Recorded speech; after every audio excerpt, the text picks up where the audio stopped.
የጉበት ላይ ስብ ክምችት የሚያጠቃው የአይነት 2 የስኳር ታማሚዎችን ብቻ የሚመስላችሁ ከ20% በላይ የአይነት 1 የስኳር ታማሚዎች ላይ እየተከሰተ እንደሆነ ታውቃላችሁ?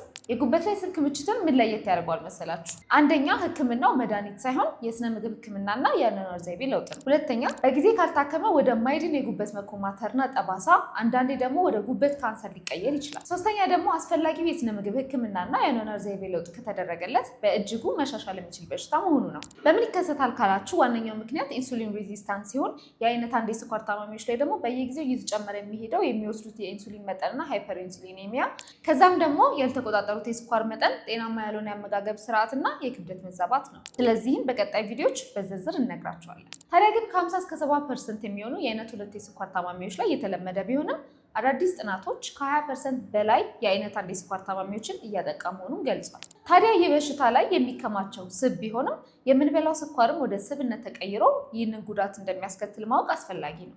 ስለዚህ የአይነት 1 ይሁን የአይነት 2 የስኳር ታማሚ የጉበት ላይ ስብ ክምችት እንደሌለበት እና ካለበትም የአመጋገብ ስርዓትና የአኗኗር ዘይቤ ለውጥ በማድረግ ካላስተካከለ የስኳር ህመሙ መባባሱና የማይድን የጉበት በሽታ ላይ መውደቁ አይቀሬ ነው። ለዛም ነው ሎዛ ይህ አይነት ህክምና ላይ በአትኩሮት የሚሰራው። ኑ በምግብ እናክመው።